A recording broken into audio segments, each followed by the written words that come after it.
O mapagpalang araw po dito po naman tayo uli kay Sister ah, Cheryl upang magbahagi ng mabuting balita mula sa Biblia, ang salita ng Diyos, Biblia. Pero bago tayo papalahod sa pag-aaral ng salita ng Diyos sa nakasulat sa Biblia, tayo muna ay lalapit sa Diyos para siyang gagabay sa atin upang siya magpatuho sa atin at buksan ang puso at damdamin natin sapagkat ang tinitingnan ng Diyos ay puso ng tao at hindi ang puso ng tao kundi ang kanyang puso kung ano ang kanyang pananampalataya. Panginoon Diyos sa aming Ama, isa pa sa mahal ko kami sa pagkulay ng iyong salita sapagkat ang iyong salita ay ang aming buhay. Salamat po sa ngalan ng ating Panginoon Jesus. Amen. Kagabi habang nanonood ako ng TV bago ko matulog, ang dami mga pinalabas tungkol sa pagpatay. Kagaya na lang yung isa, sumakay lang ng yung mga grab, pagbaba niya, sinaksak niya ng high speed yung driver. Isipin niyo po yan. Hindi man sila nagtalo basta sa TV pinakikita, sinaksak ng high speed, ang haba. Then kinuha yung motor at saka yung pera ng grab. Then takbo siya. Then nasa kote sa Malabon.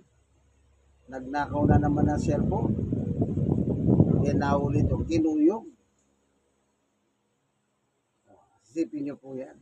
Walang kadadahilan. Sinaksak niya ng high speed yung driver. Ganyan na po ang kalala ng tao ngayon. Kung sila po ipapatay, wala nang rason-rason. Sana kung nagtalo sila Hindi. Dahil pinakikita sa monitor bumaba lang yung driver. Ay yung pasahero. Ang Biblia po ay tignan natin ang sinasabi ng Biblia. Even ng ating Panginoong Yesus, anong sabi niya? Tignan niyo po yung isang talata ng Biblia. Ang sabi ni Jesus sa Juan 8:40. Ito sinabi niya sa mga tao noon. Na kanyang mismong kababayan niya pa. Ngunit tinangka ninyo kung patayin. Kita niyo? Tinangka niyo kung patayin. Mga kababayan mismo ng ating Panginoong Yesus ito, mga Hudyo sila. Kahit sinasabi ko lang sa inyo, ang katotohanan narinig ko mula sa Diyos. Nangangaral si Jesus pala. Ang pinangangaral niya, yung salita ng Diyos. Tingnan natin dito sa 12:49. Ang sabi niya, 1:12:49, sapagkat ang mga haral ko hindi galing sa sarili ko lang, kundi galing sa amang nagsugo sa akin, siyang nagutos kung ano ang sasabihin. So pinatutunayan ng Panginoong Yesus ang kanyang pangangaral, hindi galing sa kanya, kundi galing mismo sa kanyang Ama sa Diyos sa langit. Isipin niyo, pero yung mga tao kababayan niya, tinangka siyang patayin. Tinangka siyang patayin. Itong mga tao ito, anong tawag ni Jesus sa kanila? 8:44. Ang diablo, ang inyong ama. Anak pala sila ni Satanas dito sa lupa. Ano po? Ang diablo, ang inyong ama. At kung ano ang gusto niya, yun ang ginagawa ninyo. Anong gusto ni Satanas? Pumatay ng tao. Pumatay ang tao. Yan ang gusto ni Satanas. Ang tao pumatay ng kapwa-tao. Walang kadali-dahilan. Sinakay na nga siya, inatinda siya sa gusto niya. Yan pagbaba lang, sinaksak niya ng high speed yung driver at yung driver namatay po yun. Oh, namatay yung driver. Walang kadadahilan, basta mo na lang. Di bali pag nakawan mo na lang, pero huwag mong sasaktan. Namatay po yun. Buti hindi siya pinatay, nakuyog siya nung pagdating sa Malabon, nagnakaw na naman ng cellphone. Doon siya nahuli, nakuyog siya ng taong bayan. Ngayon, tignan pa natin ng isang talata sa 1:10. Sabi ni Jesus patungkol kay Satanas, ito naman. 1:10. Sabi ni Jesus, dumarating si Satanas para lang magnakaw, pumatay, at mangwasak. O ano sabi niya? Dumating si Satanas para magnakaw. Isipin niyo, kinuha yung kita ng Grab driver, sinaksak ng high speed, inagaw yung motor, nagnakaw na cellphone. Ganyan po ang karakter ni Satanas. Kaya kung meron ganyan sa inyong lugar, yan ang Satanas sa inyong lugar. Si Satanas po, wala siyang itsura. Hindi siya nakikita ng tao. Kumbaga yung mga pelikula lang yun. Kunwari, may sungay. Sa Pilipino, si Romy Diaz ang madalas magiging Satanas. Nung wala na si Romy Diaz, si George Stregan ang nagpiplay na Satanas. Walang ibang mga karakter ng pelikula ang gumanap na Satanas. Yan, si Romy Diaz. Yan ang gustong-gusto nila, pati yung pagtawa ni Romy Diaz. At saka si George Stregan Jr. Ang katangian ni Satanas, ganyan po, magnakaw, pumatay. Kaya kung mayroong gumagawa sa inyong lugar yan, yan po ang itsura ni Satanas. Oh. Kung babae naman magnanakaw, yan ang itsura ni Satanas. Tingnan nyo po ang lipunan natin ngayon, ganyan kalala. Bakit ginagawa ng tao yan? Sapagkat sila po ay inuudyukan ni Satanas. Di ba kapag nanood tayo ng mga pelikula, pag tinutukan yung bida ng baril, anong sabi ng bida? Huwag mong itutok sa akin yan. Baka kalabitin ni Satanas yan. Diba? Samantalang ang utos ng Diyos, huwag kang papatay. Exodus chapter 20 sa 13. Huwag kayong pumatay. Maliwanag po ang utos ng ating Panginoon Diyos. Walang sino man tao ang dapat pumatay ng kanyang kapwa-tao. Ito po ang sabi ng Diyos. Inuutosan niya ang tao na huwag pumatay. Kasi po, deserve ng tao mabuhay sa lupa. Malay ninyo, yung pinatay ninyong yan, ay may pamilyang kailangan siya. Naalala niyo pa ba yung mga kabataan? Kabataan pa lang pumapatay ng kapwa, kabataan. Nung nakaraan, di ba? Yung isang estudyanteng bata, kinuha yung baril ng tiyahin niya. Yung tiyahin niya pala, pulis. At pagdating sa eskwela, yan, pumatay siya ng kapwa estudyante. Yan pala, meron pala sila sinusubaybayan sa internet. Sa Facebook, may isang grupo dyan na nag-uudyok yung mga kabataan. Binibigyan sila ng task o utos o dapat nilang gawin. Malakas maka-influensya. Ito lang, sunod-sunod to. Meron sila nakukuha baril sa mga estudyante, buti nakukuha na kagad. At pinagtatalunan pa po dito sa ating bansa, sa Pilipinas, kung ano dapat ang edad ng bata para ikulong. Ang gusto ng iba, 10 years old below. Sabi ng iba, hindi, wag na dapat baguhin yung batas kasi 15 years old and below. Kaya yung mga magulang na binaril, hindi sila pumayag. Ayaw namin, kailangan makulong yan, sabi nila. Isipin nyo, kahit may batas. Pero ang gusto pa rin ng magulang, makulong yung bata. Nangangailangan sila ng hustisya. Yung 15 anyos, meron na pong konting kahalaman niya. Alam na niya yung masama at mabuti. Pero, ano yan? Na-influensyan po sila ni Satanas. Kaya yung social media po, nagagamit sa mabuti at masama yan. Hindi ba ang daming mga na-scam dyan? Oh. Yung iba nga, matatalino pa. May mga professional. Tapos na-scam sila. Isipin nyo yan.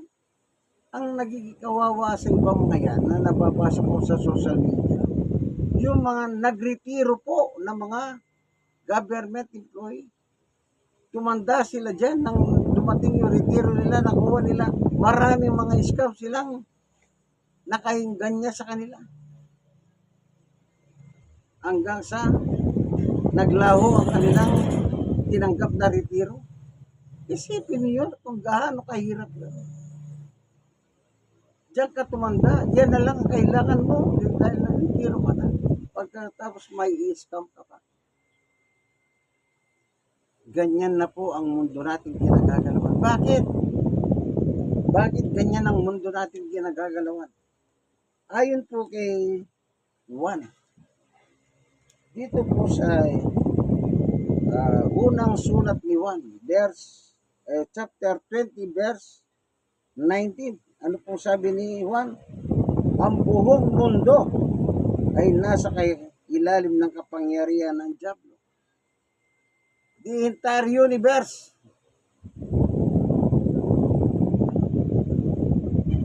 Nakikita nyo ba yung bola? Yung bola. Yan ang mundo bilog. Para nakaganyan po kamay niya sa taras niya. Hawak-hawak niya. Kung anong gusto ni Satanas, yun ang ginagawa ng mga tao. Di ba? Ang buong mundo, sabi ni Juan, nasa ilalim ng kapangyarihan ng Diablo. Kaya ang nagpapandar pala sa mundo natin itong kaibigan, ay walang iba kundi si Satanas. Kahit tao yung gumawa ng masama, bakit nakakagawa ng masama? Yan nga po, udyok ng masama yan. Udyok ni Satanas yan. Ang ibig sabihin ng Satanas, masama. Kaya sabi ni Jesus, dumating o dumarating si Satanas para magnakaw, pumatay, magwasak. Buo ang pamilya, matino ang pamilya, masaya ang pamilya. Dumating ang pagkakataon, biglang nawasak ang pamilya. Gusto ba ng pamilya? Hindi ba lahat ng mga nagpapamilya, gusto nila, ang pamilya nila masaya forever? Pero bigla nagkakagulo sila. Nag-aaway ang mag-asawa. Hanggang umantong sila sa paghihiwalay. Nawawasak ang pamilya sa iba't ibang paraan. Pagbibisyo. Kaya kung minsan yung babae iiwanan ng asawa kasi hindi nabubuhay na sa bisyo. wasak ang pamilya. Ganyan po kalala kayo. Sabi nga nila, tingnan ninyo yung magnanakaw, nakabarong pa. Kagalang-galang sila. Yung pala magnanakaw sila. Yung pera ng taong bayan. Wala tayong kahalam-malam. Ninanakaw pala nila. Hindi ba yung flood control yan? Yung insertion kung tawagin. Yung insertion po pag ipinasa na po yung batas, yung budget. Yung mga gustong magkaroon ng project, nilalagay nila, nag-i-insert sila ng halaga. Sinisigit nila sa budget yan. Ihahanap ng budget ng pera yan. Pagkatapos, kukunin yung pera, yung project wala. Pag hinanap ng inspektor ng DPWH, walang makita. Pero sisigilin ng gobyerno, nagbabayad naman ang gobyerno. Kumpleto papel. Pero nasa ng project, wala. Di siya makita. Kaya sabi ng inspektor ng DPWH, hindi ko makita kung saan talaga yan. Yung pala, pinagati-hatian na nila yung pera. Ang meron namang mga project na tapos na, hindi 100% natapos. Taon-taon hinihingi nila ng budget. Yun at yun din pa rin ang project.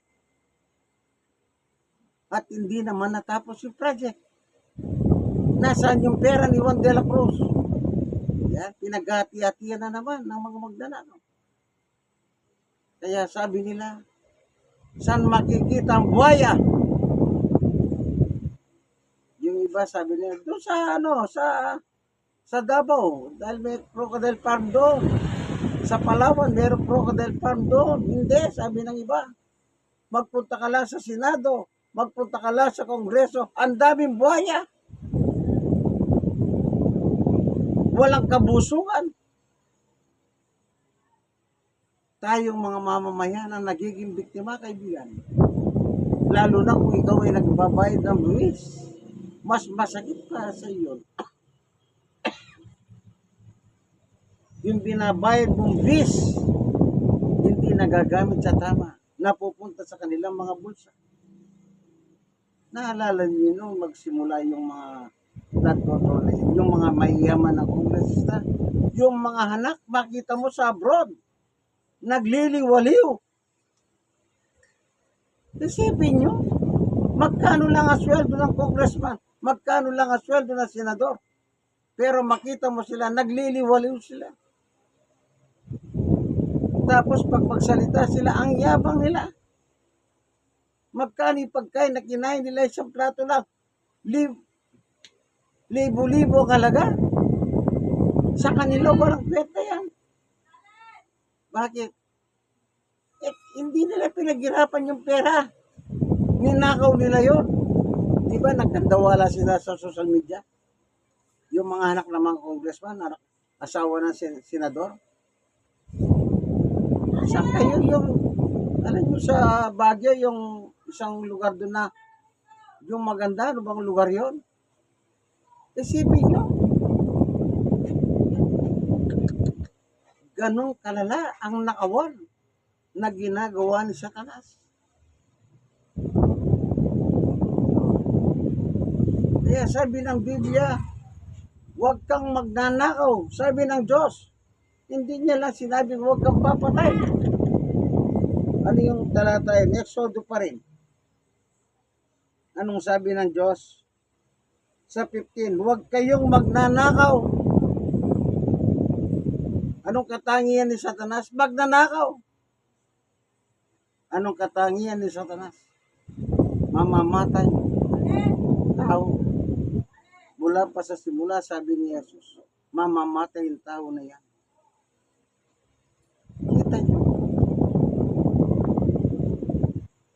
Grabe na po ngayon ang sa Sa bagay, di tayo magtaka. Sabi ni Juan, yung buong mundo, kaya niluslit ko sa inyo yung logo, ay bola, ito. Kunwari, siya yung planeta natin, hawak ng Satanas yan. Pag pinagalaw ni Satanas yan, walang magagawa ang tao. Ang tao po, biktima. Kaya kung di nyo pa po sinusuko ang buhay ninyo sa Panginoong Yesus, kaibigan, isuko nyo na po. Hindi natin nakikita si Satanas, pero alam ni Jesus ang galaw ni Satanas. Kaya pag meron kang Kristo sa katawan, meron kang protector labang kay masama, kay Satanas. Sino yan? Si Jesus. Tandaan nyo, kaibigan, walang taong masama. Walang taong pumapatay ng tao. Lahat yan biktima ni Satanas. Sapagkat si Satanas pala, ayon sa Biblia, siya nagpapagalaw ng ating. Lagi po kayong magdasal. May ang panahon dahil sa El Nino. Ang El Nino hanggang third quarter ng 2027 ayon sa Pag-asa. Mahinit pa ang politika. Mahinit pa ang politika. Dahil ati-ati na po ang politika ngayon. Huwag mo sabihin magnanakaw. Hindi, kinakampihan pa magnanakaw. Huwag mo sabihin pumapatay ng tao yan. Kinakampihan pa. Huwag mo sabihin wanted sa batas yan. Kinakampihan pa yan. Ganyan na po ang politika sa Pilipinas. Malala na, kaibigan.